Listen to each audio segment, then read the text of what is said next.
Bueno, hoy clase número 6, 10 de mayo, y comenzamos la teoría de la unidad 2. La unidad 2 trata de conjuntos y relaciones. Creo que todavía no está a la vista de los estudiantes. Cuando termine esta clase la pondré, ya está subida en el aula virtual, nada más que me falta ponerla a la vista de ustedes. Bien, muchos de los conceptos que vamos a ver en esta unidad ustedes ya algo o bastante conocen. Concepto de conjunto, unión, intersección de conjuntos. ¿Ah? Volvemos a ver eso y un poco más. Es más, digamos, y además siendo exhaustivos en cuanto a la notación, en cuanto a las fórmulas. Bien, la idea estoy seguro que la tienen, al igual que tienen la idea de qué es una función. Bien, pero en particular nosotros vamos a ver relaciones que no necesariamente son funciones, sino que cumplen otras propiedades, ¿ah? Como ser relaciones de equivalencia y relaciones de orden. Estas no son funciones. Esto estoy segura que le va a resultar totalmente nuevo, porque no es tema de la escuela secundaria. Bueno, y en todo esto, chicos, la lógica nos va a perseguir. Bien, entonces aquel que todavía tenga dudas respecto de conceptos como los cuantificadores, como los valores de verdad, como el concepto de condicional, bien, todavía tenga dudas allí en ese concepto, acá le va a repercutir. Acá van a sufrir un poquitito ese malestar porque todavía no tienen claro lo anterior, así que traten de aclarar los conceptos que tienen de lógica para poder entender estos nuevos, si no los va a perseguir. Bueno, la teoría de conjunto es muy importante en la carrera de ustedes, así como la teoría de lógica. Es importante para la computación, para todas las carreras que tengan que ver con computación, porque es el fundamento del álgebra de Boole que nos permite modelar circuitos, es el fundamento de los lenguajes de programación, de las máquinas de estado finito, o sea, llamada autómatas, de las bases de datos, de la memoria de datos, de las redes, grafos y árboles que aquí comenzamos a ver, pero que por ejemplo en informática, en investigación operativa siguen viendo. Bien, entonces todo es teoría de conjunto más lógica. Bien, aplicado a otros temas de una aplicación inmediata en todo lo que tiene que ver con ciencia de la computación. Bien, vamos al primer concepto, el concepto de conjunto. Dice aquí, un conjunto es cualquier colección de objetos que pueda tratarse como una entidad. Cualquier colección de objetos, de cualquier naturaleza, que pueda tratarse como una entidad. Entonces yo defino, esto es una entidad, este es mi conjunto. Bien, ahora, yo no sé si se dan cuenta, pero no está bien definido esto, porque estamos definiendo la palabra conjunto con la palabra colección, y colección es sinónimo de conjunto. Entonces no está bien definir un concepto usando un sinónimo. ¿Y no habría otra definición? Bueno, ustedes prueben a definir esto de otra manera, y se van a dar cuenta que siempre utilizan para definir conjunto un sinónimo. Lo que pasa es que, matemáticamente hablando, el concepto de conjunto no tiene definición. Es lo que llamamos un concepto primitivo.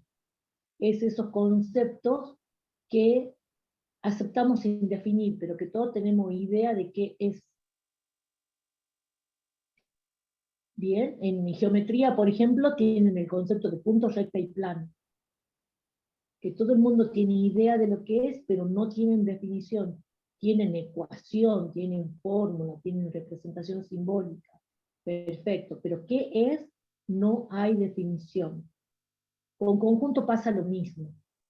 Bien, ahora, como nosotros estamos aquí en una carrera de ingeniería, no estamos en una licenciatura en matemática, ni profesorado de matemática, ni doctorado en matemática, esto lo podemos aceptar, ¿ah? Para que se entienda claro la idea. ¿Ah? Lo podemos aceptar. Muchos libros lo van a ver. Bien.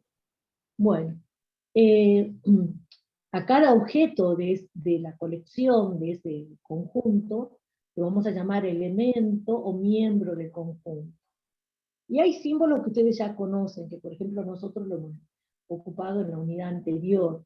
El símbolo pertenece. El símbolo pertenece es para decir si un elemento está o no en un conjunto. ¿Bien? Y entonces, a este símbolo que ya lo conocen, acá en todo este párrafo digo que a los conjuntos lo vamos a representar con letras mayúsculas y a los elementos con letras minúsculas. Bien, esto en general. Bien, en general.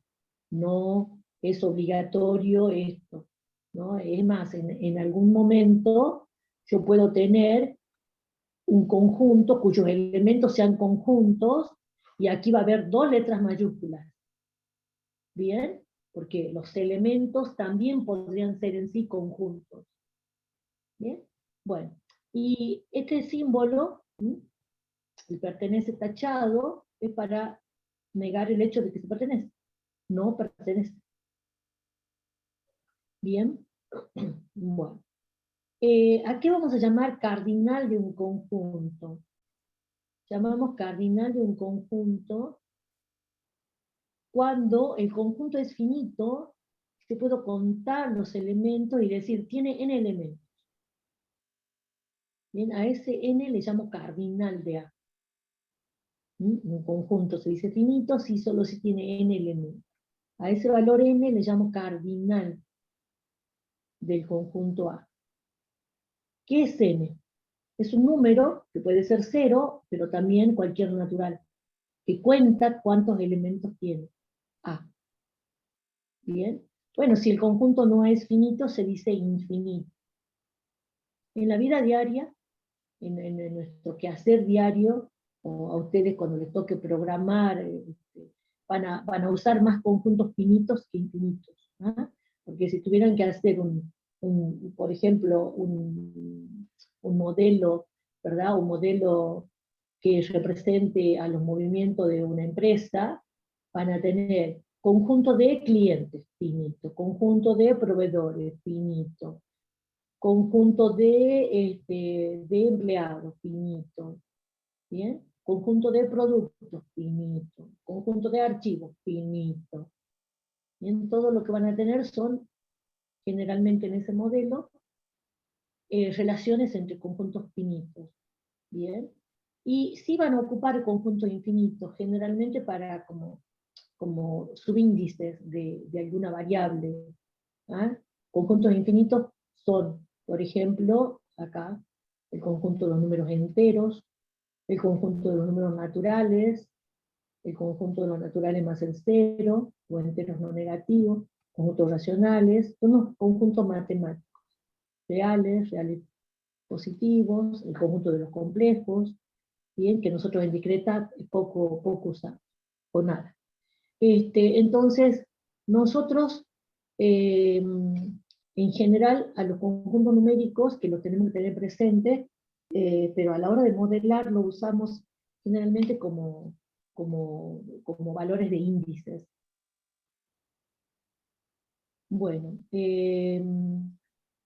miren, acá tienen un conjunto finito, muy conocido, el conjunto de las letras del abecedario, A, B, C, D, F, G, hasta la Z. Bien, es un conjunto finito. Y vamos a poner así, cardinal de A igual a 27. Así entre barras, cardinal de A igual a 27. Bien, las barras verticales, en el caso de conjunto, se lee cardinal del conjunto. Bien, creo que aquí arriba está dicho. Bien, así, el A entre barra es el N, es el cardinal del conjunto A. Bien, cuenta los elementos. Bien, que en el caso de nuestro idioma, tenemos 27 letras, incluimos la ñ. si tenemos que excluir a la ñ para alguna situación, serían 26 letras.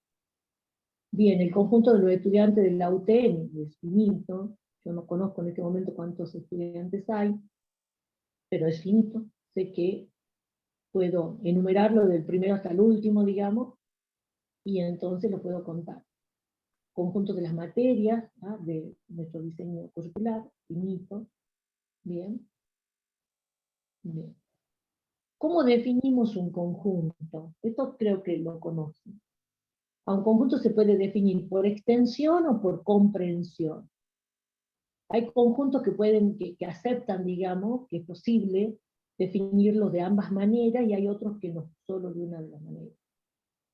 Definir por extensión significa, o enumeración, significa especificar todos los elementos del conjunto, es enumerarlos. ¿Mm? Y entonces, claramente, va a haber conjuntos que se puedan enumerar sus elementos y otros que no. Bien, entonces, por ejemplo, conjunto de las vocales del alfabeto. Ahí está. ¿Cómo expresar? ¿Cómo expresar? Y acá viene notación. Ponemos el nombre del conjunto, el signo igual y llave. Esta llave es para encerrar a los elementos. Bien, en matemática las llaves son para conjuntos. Bien, ojo con las llaves, los corchetes, los paréntesis, que tienen un uso en matemática y otro uso en los distintos lenguajes de programación. Ah, ustedes tienen que, dado el caso, saber qué es lo que significa. Aquí llave es para conjunto.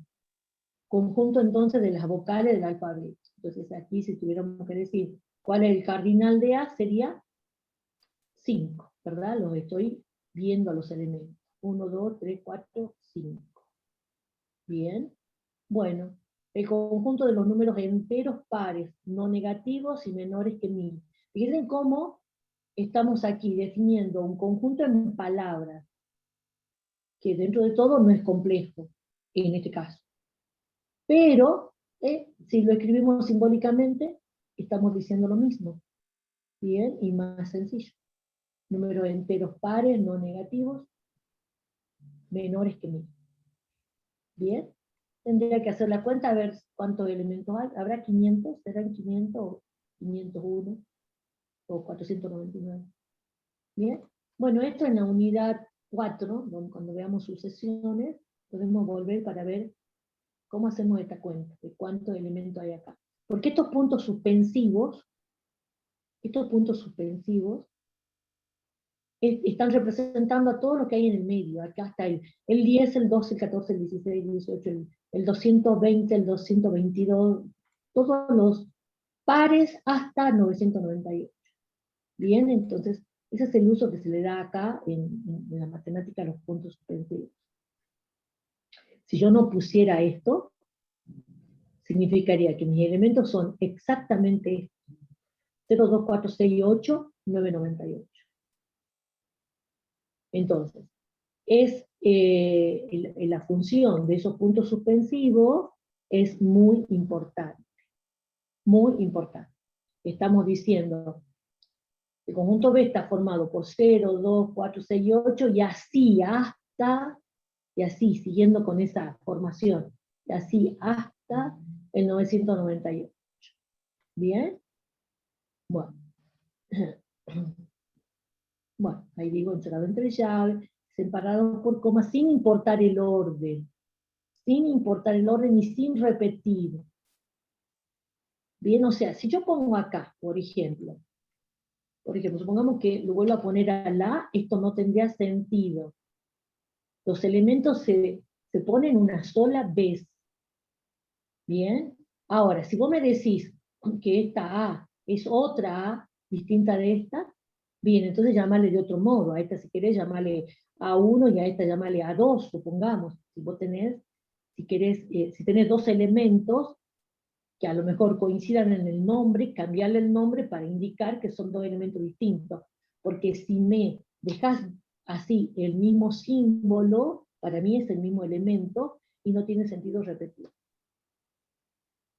Bien, y otra cosa, sin importar el orden, significa que si en vez de decir A, O, I, E, U, yo dijera A, E, I, O, U, es lo mismo, el orden no importa.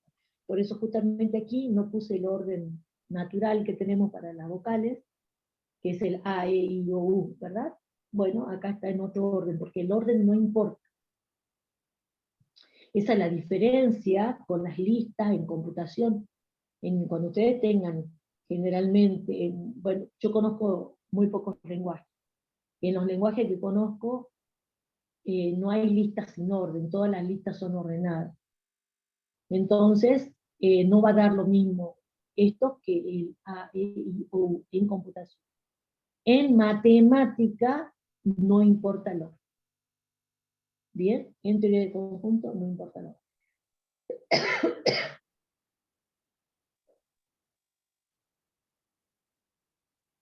Definir por comprensión o propiedad. Bien, un conjunto está definido por comprensión cuando se especifica una propiedad que caracteriza a todos los elementos y solo a ellos. A ellos y solo a ellos. Bien, entonces tengo que buscar cuál es esa propiedad en común que tienen los elementos. Por ejemplo, aquí, estos dos tienen algo en común. Digo, estos dos conjuntos, ¿no? En el conjunto A, ¿qué tienen en común todos los símbolos, todos los elementos? Que todos son vocales. ¿Entienden? Todos son vocales. No hay ninguna vocal que haya quedado afuera. Ni todo elemento que haya algún elemento que esté afuera que no esté acá. O que aquí esté alguien que no sea vocal. Bien. Estas son las vocales y solo ellas. Bien. Aquí. Fíjense. Acá hay una ley de formación. Aquí puedo decir números pares. Entonces, habría una propiedad que satisface en estos números y solo ellos. Par, que aquí está dicho, par no negativo es menor que 1000. Ahí están todos los que cumplen esa condición, no hay nadie afuera. Entonces, escribir por propiedad un conjunto, por comprensión, perdón, es buscar esa propiedad que la satisfacen ellos y solo ellos. Bien, y a veces entonces eso no existe. O sea, supongamos que yo tuviera el conjunto de los números de la quiniela que salieron ayer, o el viernes. Nunca juego a la quiniela, así que sé muy poco de eso, chicos. No sé si, creo que quiniela no hay el domingo. Entonces, supongamos los números que siempre veo ahí en las agencias, están en la pizarra, 10 números. ¿Bien? No hay ninguna propiedad que los caracterice a ellos y solo a ellos, no hay ninguna fórmula oculta ahí. Si hubiera una fórmula, significa que tan aleatorio, no, tan al azar no son, y habría trampa, vendría a ser. Se supone que esos son números que salieron del sorteo al azar. Entonces, no todo conjunto tiene una propiedad que lo caracterice a ellos y solo a ellos. ¿Bien? Entonces, por eso esta forma no siempre es posible. Bueno, esa propiedad, ¿cómo se va a expresar? Pues con un predicado, en una variable. Entonces voy a escribir así, el conjunto A está formado por aquellos individuos de un universo dado, bien, para los cuales se cumple el predicado P de X. Bien, P de X es la propiedad que satisface el X. Bien, esto es justamente lo que enseñé la semana pasada. Bien, entonces, vamos a decir así. ¿Y cómo expresamos esa propiedad? Bueno, si es algo numérico, seguramente que es por medio de una ecuación, de una inecuación, ¿bien? Pero puede ser algo que no sea numérico. Supongamos que sea conjunto de los individuos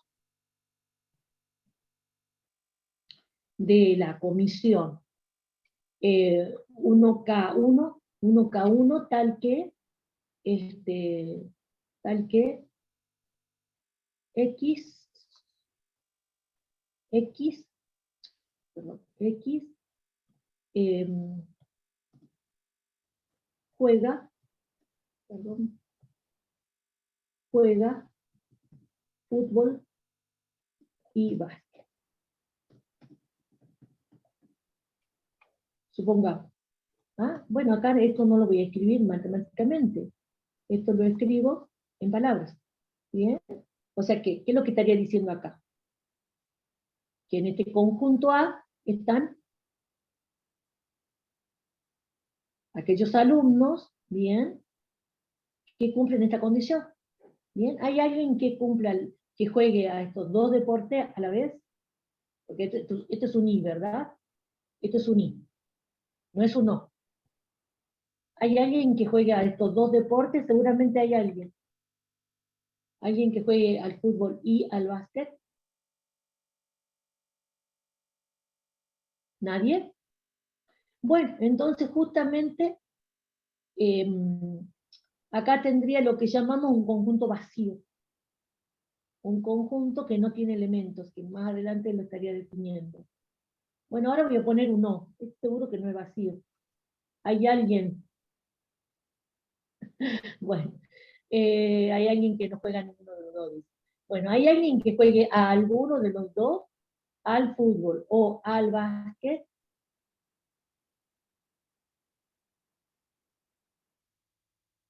El fútbol, profe.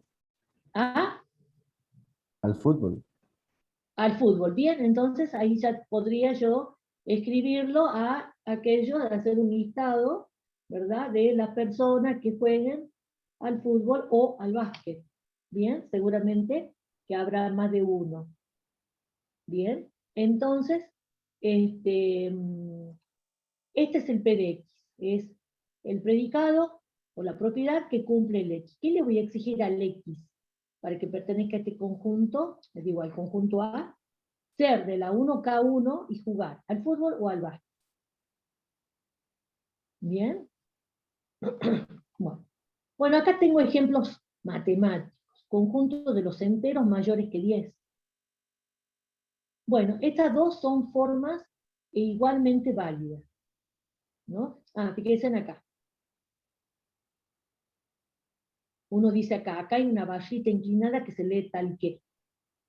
Entonces, digo, el conjunto está formado por todos aquellos individuos de un universo que cumplen tal condición. Bien, bueno, entonces, esta barrita separa, digamos, a quién es la variable y qué le exijo a la variable que cumpla para pertenecer al conjunto. Entonces, acá digo, bueno, tiene que ser los enteros que sean mayores que 10. Bien, ahí está el P de X. Bien, pero también está igual de bien que pongan ustedes acá el X tal que, y pensar que al X le exijo dos cosas. Ser entero y mayor que 10, estamos diciendo lo mismo. ¿Ah? Por ahí esta es la forma más frecuente en la que lo van a encontrar. Bien, viene a ser mencionar el conjunto del cual saco los elementos y luego mencionar la condición que cumple. Bien, pero son dos formas igualmente correctas. Bueno, mayores que 10, 11, 12, 13. Entonces aquí tengo, por ejemplo, acá tengo un ejemplo de un conjunto que se puede escribir por comprensión y por extensión. Recuerden, extensión es cuando enumero.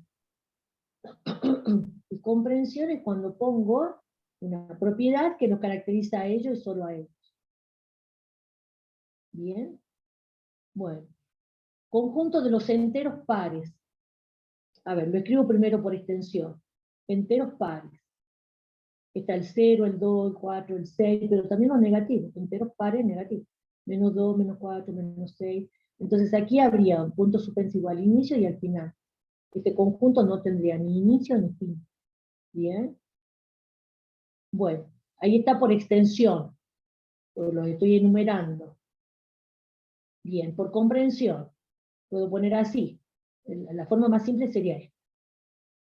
X tal que X es par.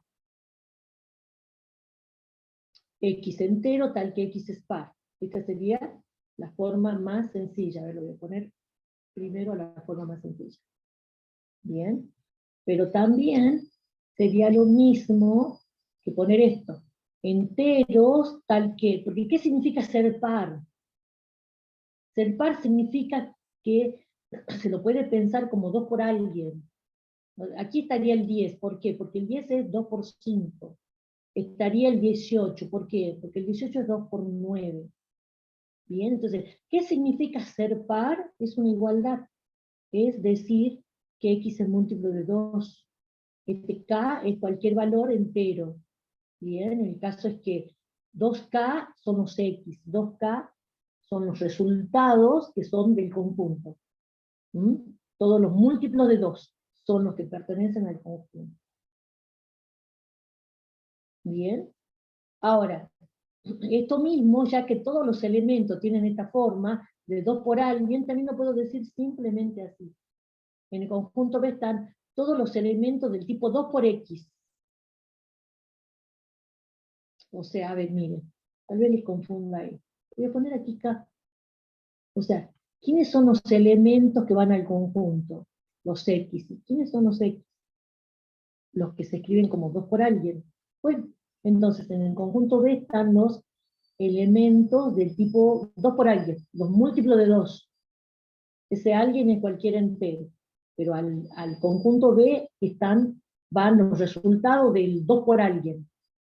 ¿Ah? En el conjunto B van los duplos. Bien. O sea, ustedes pueden elegir, luego cuando les toque expresarse, escribirlo de la manera que les resulte más cómodo. Pero tienen que saberle interpretar a las tres, porque en el práctico, en esta teoría, se van a encontrar con todas las formas, digamos. Bien. Miren, y acá tienen un conjunto que no se puede expresar por extensión. Estos son los famosos intervalos. Esta es la notación de intervalo, ¿verdad? Son números reales, mayor o iguales que 1. Solamente lo puedo expresar como, digo, por su forma, por comprensión. Y esto no es extensión, esta es la notación de intervalo. Acá no los estoy enumerando. Bien, esta notación representa a esto. Bien, esto lo ven mucho en análisis matemático. La notación de intervalo. Es para representar a conjuntos infinitos de números reales. Bien, esto es igual a esto. Bien, Profe, entonces disculpe. aquí, sí, ¿Por qué es que no se puede expresar por extensión? porque vos podés enumerar a todos los números mayor o iguales que 1, reales, mayor o iguales que 1. Y es infinito, ¿no?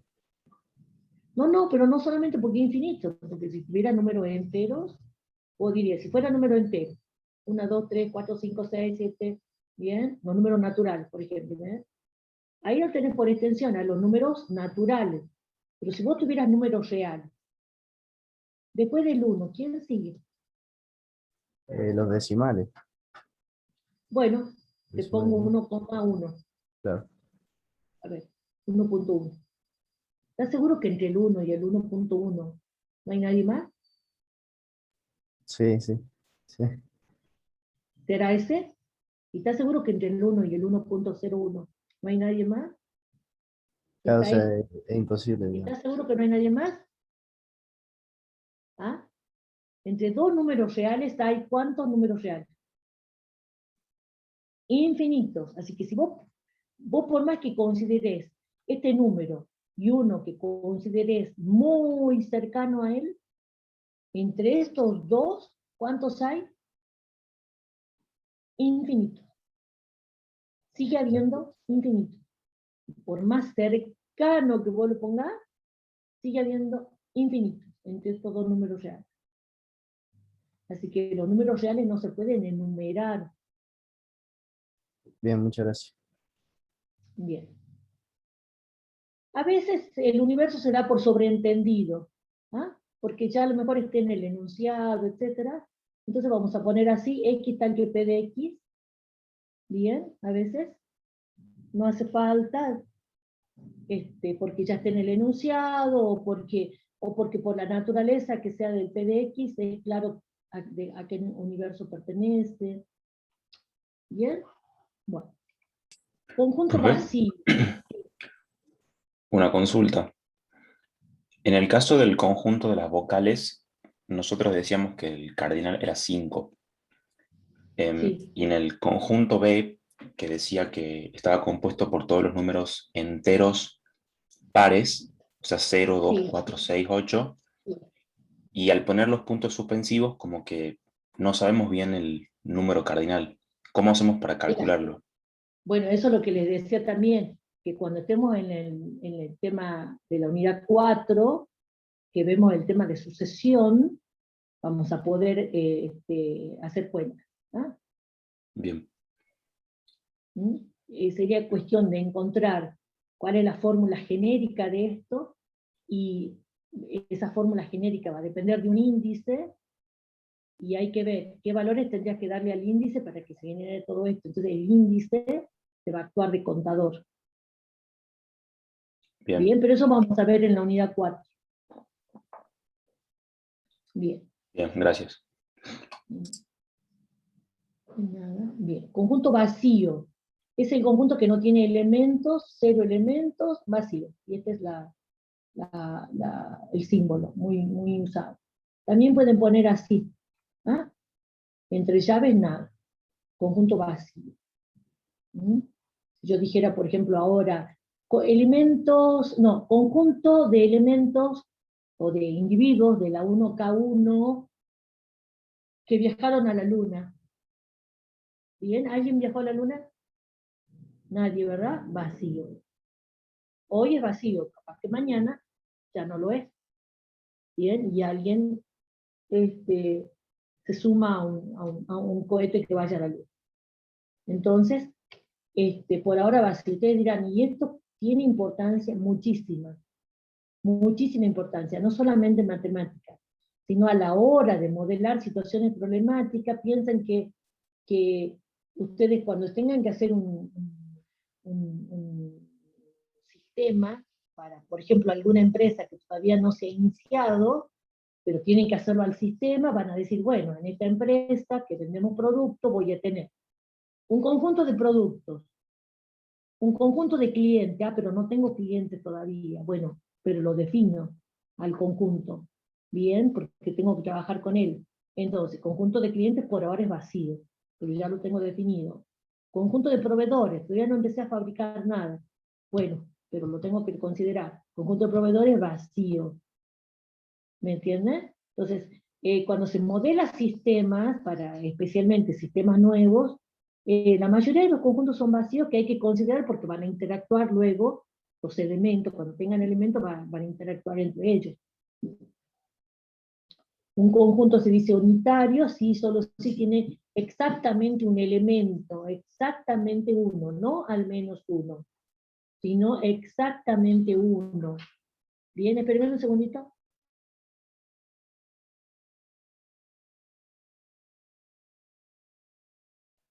Bien. Por ejemplo, si digo el conjunto de los X, tal que X es presidente de la República Argentina. ¿Bien? Espérenme un segundito, chicos.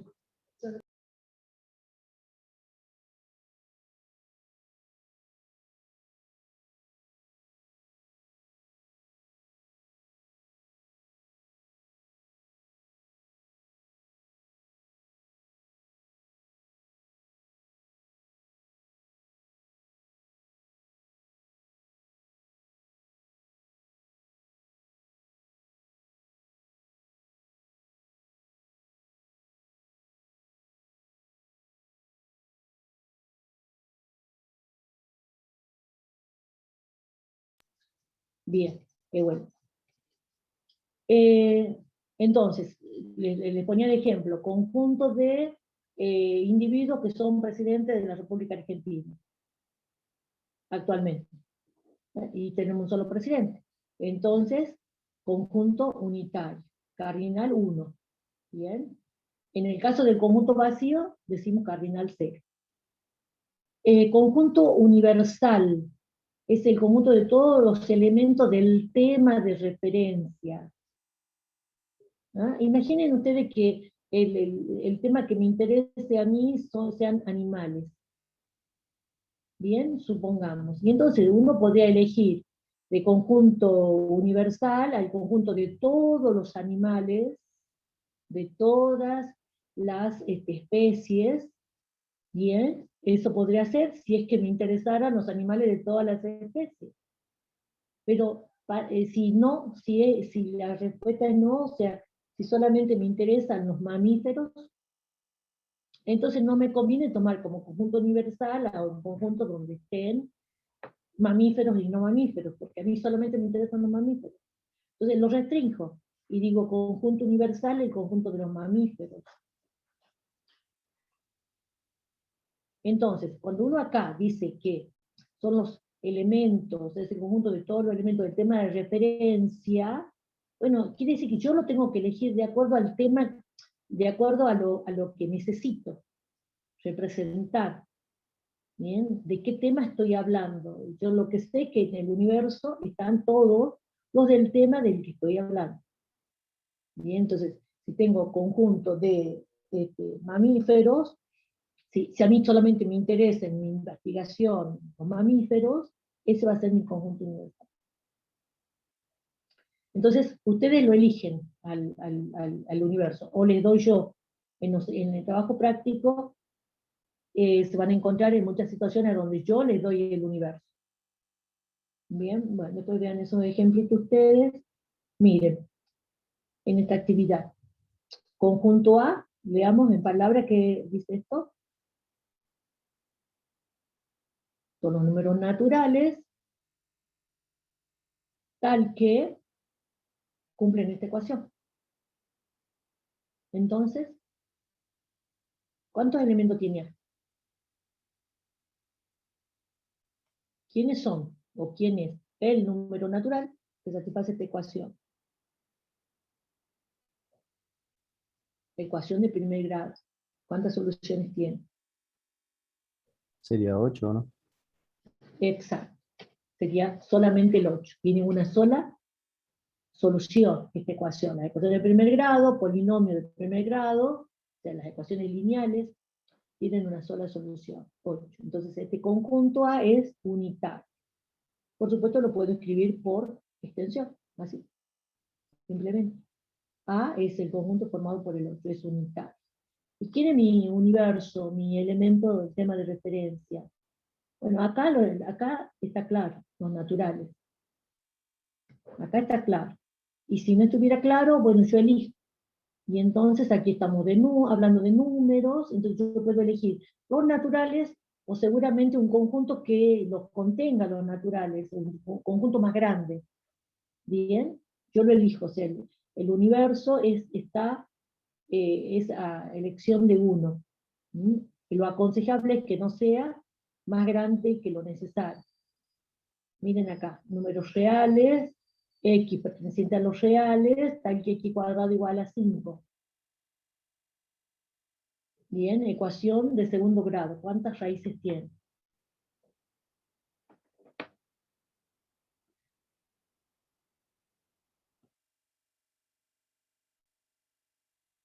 ¿Ah? Ecuación de segundo grado. ¿Cuántas raíces tiene? 2. 2. Sería más raíz de 5 y menos raíz de 5. Bien, entonces este no es unitario. Tiene dos elementos. Este no es unitario, tampoco es vacío. Que si yo ahora dijera esto así, ¿cómo sería? ¿Hay algún número real cuyo cuadrado es menos 5? No. No, ¿verdad? Esto ya sería vacío. Bien, perfecto. Bueno, miremos esto. Los números enteros, tales que cumplen dos condiciones. Fíjense, aquí tengo una conjunción de dos exigencias, de dos predicados, de dos propiedades que debe cumplir el X. Ese X tiene que ser par y además el cuadrado impar. ¿Bien? Recuerden que X al cuadrado es X por X, ¿verdad? X por X. Si X es par, ¿cómo es X por X? Par por par. par por par. Y Par, recuerden que sí. el producto es par, porque o sea, a ver, X por X sería par por par. Y una suma, y un producto es una suma repetida. Sería X más X más X más X más X. ¿Cuántas veces? X veces. Par más par más par más par más par. ¿Cuánto es? ¿Va a dar impar alguna vez? No, ¿verdad? Bueno, entonces esto es vacío. No hay ningún número que cumple esta condición. Bien, bueno. Igualdad de conjuntos. Dos conjuntos son iguales si solo si tienen los mismos elementos. Comparten los mismos elementos. Supongamos que tenga el conjunto A de alumnos de la 1K1 que juegan al fútbol. Y conjunto B, alumnos de la 1K1 que juegan básquet. Y me pongo a ver los datos que tengo de ustedes. Resulta que las mismas personas que juegan al fútbol son las que juegan también al básquet. Entonces ahí voy a decir que los dos conjuntos son iguales. Tienen los mismos elementos. Bien, o sea, el conjunto A y el conjunto B, por definición, no son iguales, porque unos son los jugadores de fútbol y otros los de básquet, digamos. Bien, o sea, si uno ve la fórmula, las fórmulas son distintas. A uno le exijo que X juegue al fútbol y a otro que el X juegue al básquet, pero los elementos que cumplen eso son los mismos. Así que, ¿qué digo de los conjuntos? Que son iguales. ¿Se entiende lo que quiero decir? Bien, o sea, descubro que los elementos de ambos son los mismos, por lo tanto, de los conjuntos voy a decir que son iguales. ¿Cómo se expresa eso por fórmula? Y tengo una fórmula más rebuscada y otra más directa. Pero esto se deduce de esto. Miren lo que estaría exigiendo acá. A igual a B si solo si todos los elementos cumplan lo siguiente. Esto hemos visto en la clase, la semana pasada. Todo, este es un cuantificador para todo. Todos los elementos que están en A deben estar en B, y los que estén en B deben estar en A. ¿Bien? Entonces, aquí tengo que tienen los mismos elementos. Los de A están en B y los de B están en A. Bien, entonces tengo dos implicaciones lógicas. A implica B, digamos, y B implica A. Entonces quiere decir que hay una equivalencia. Entonces esta sería la forma más simplificada que se deduce de la anterior. Dos conjuntos van a ser iguales cuando todos los elementos cumplan lo siguiente. Están en A, sí, solo sí están en B. Los de A están en B, los de B están en A. Bien. Bueno. Después les dejo para que ustedes vean este ejemplitos. ¿Y qué va a significar que no sean iguales? ¿Qué va a significar que los conjuntos no sean iguales? Y que no sean iguales significa que son distintos.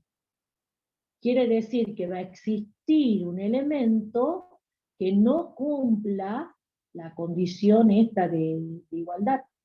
O sea, va a existir un elemento que no esté simultáneamente en los dos conjuntos.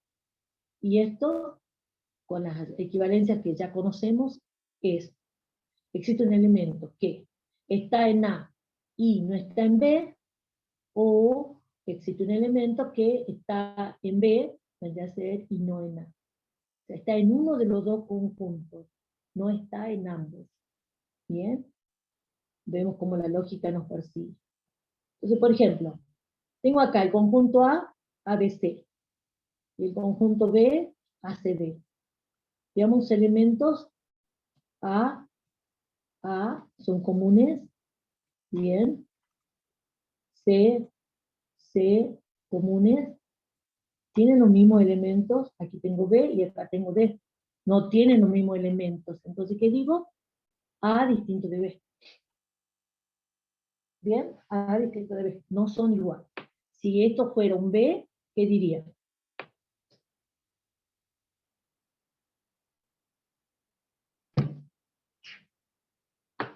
¿Qué dirían si acá tuviera B?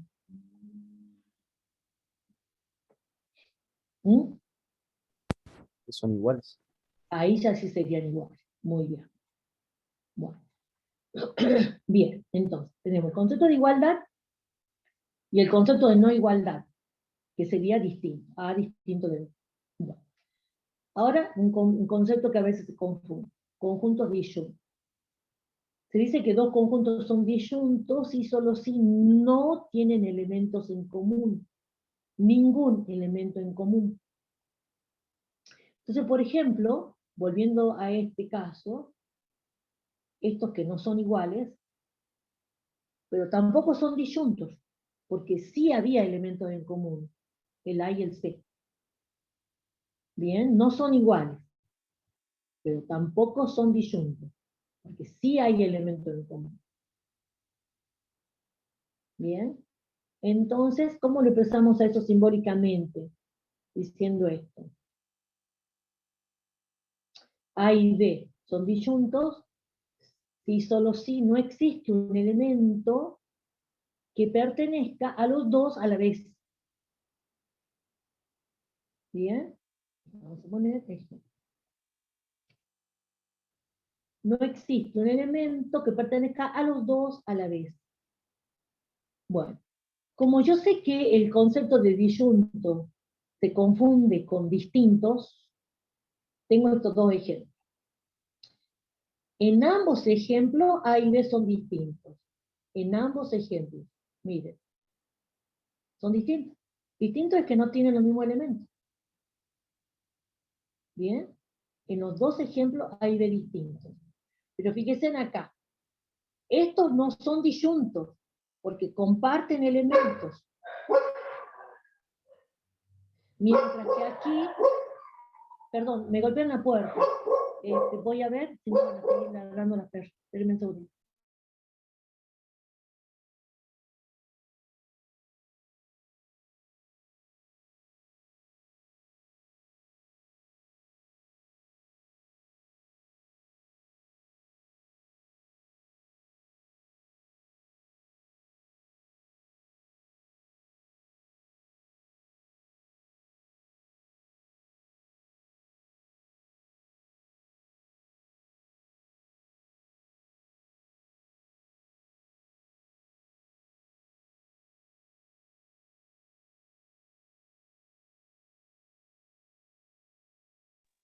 Bien, volví. Bueno, y entonces miren acá, el segundo ejemplo. A y B, ¿comparten algún elemento? No, ¿verdad? Entonces, estos son disyuntos. Entonces, en el primer ejemplo, tengo conjuntos distintos, no disyuntos, y en el segundo ejemplo tienen conjuntos distintos, pero sí disyuntos. ¿Mm? Bien.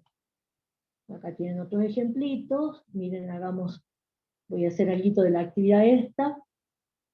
Dice, sea el universo de los naturales, y sean los conjuntos A y B, que se dan en cada apartado, analizar si son disyuntos.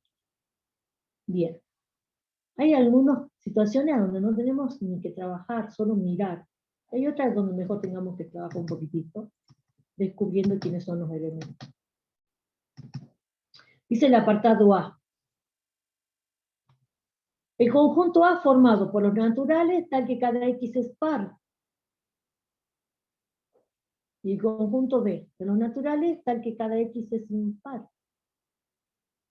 ¿Hay elementos en común entre A y B?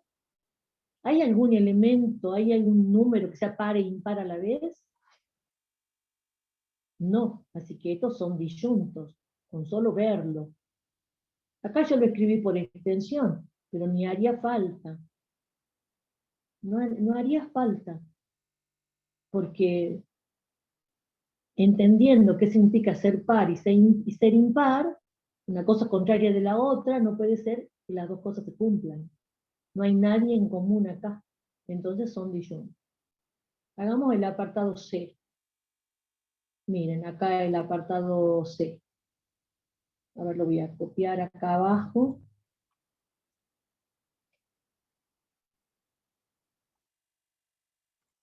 Para que lo miren solo a él. No quiero que vean abajo.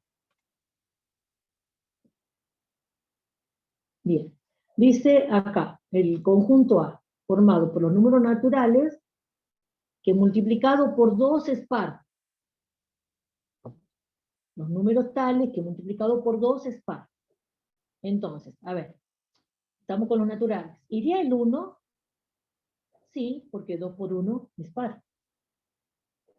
¿Iría el 2? Y sí, porque 2 por 2 es par. ¿Iría el 3? Y sí, porque 2 por 3 es par. ¿Iría el 4? Sí, porque 2 por 4 es par. ¿Bien? O sea que aquí X puede tomar cualquier valor, porque 2 por X siempre es par. Bien, conjunto A, 1, 2, 3, 4. Todo lo natural. Veamos aquí. ¿Qué le vamos a exigir al X? El X tiene que ser tal que multiplicado por 3 es par. Entonces, por ejemplo, aquí no puede ir el 1, porque 3 por 1 no es par. No va el 1. El 2, 3 por 2 es par. Esta es como una ecuación, ¿ah? ¿Para qué valor de X esto se cumple? Para 2, sí, 3 por 2, 6, es par. Para 3, X le pueden dar el valor 3. No, ¿verdad? Porque 3 por 3, 9, no es par. Así que 3 no va. 1 no, 3 tampoco. A ver, 4, 3 por 4, 12 es par. Ajá. Entonces, también pueden ir dándose cuenta de que para que este producto sea par, como tengo un jodido 3 que es impar, a X, ¿qué valores le debo dar? Para que el resultado sea par. X está condenado a ser ¿qué? Valores pares. Exacto. Entonces, los valores de X que hacen que esto sea par es valores pares de X.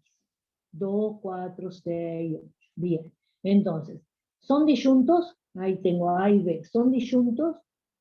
Y no, porque hay elementos en común. Bien. Hay elementos en común. Así que estos no son disyuntos. Entonces, yo, como le decía, hay algunos en donde hay que trabajar un poquitito más hasta ver, detectar si hay o no elementos en común. Primero. Diagramas de Venn.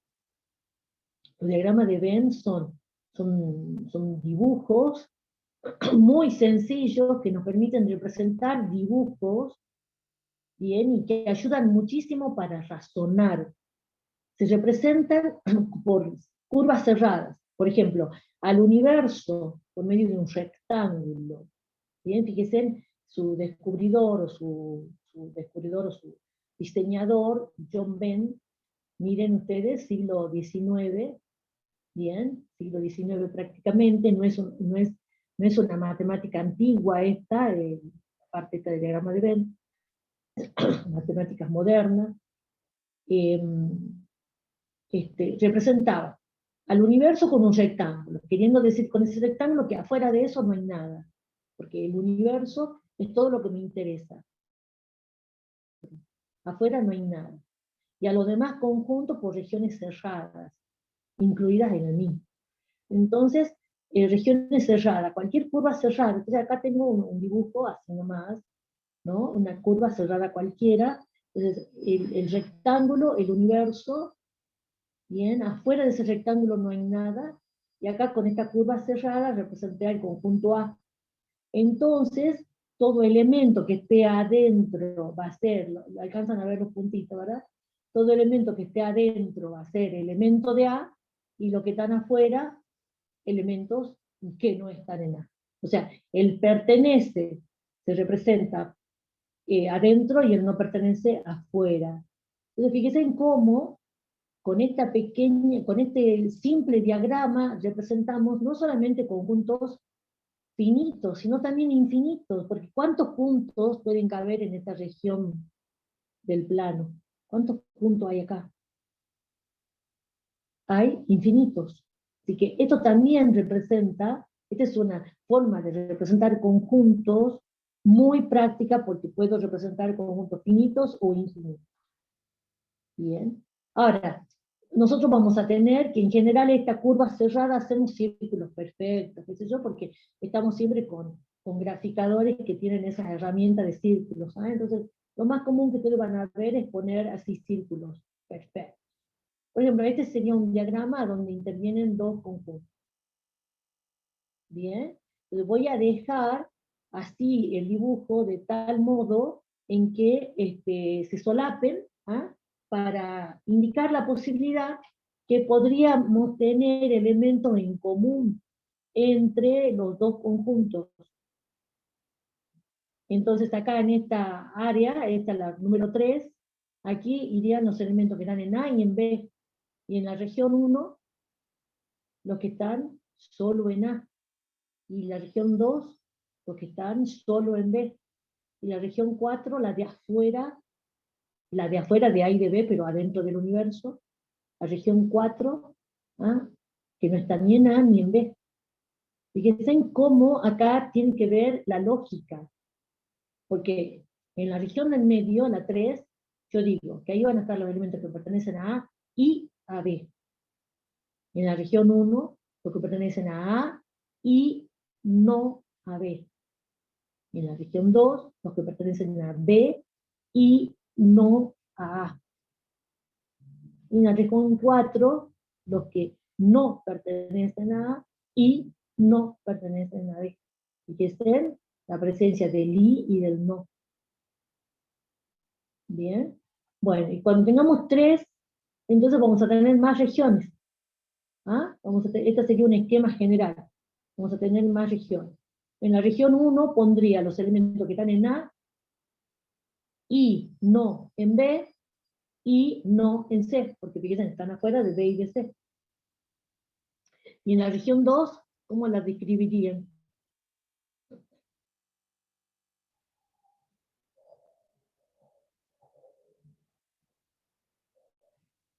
¿Cómo describirían a la región 2? Los elementos que están en A y en B. Bien, y no en C. Porque fíjate que lo de la región 5 también están en A y en B.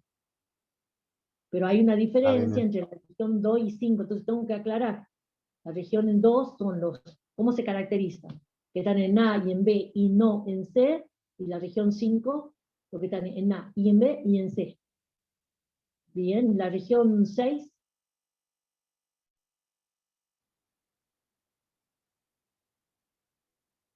¿adentro de qué círculo está?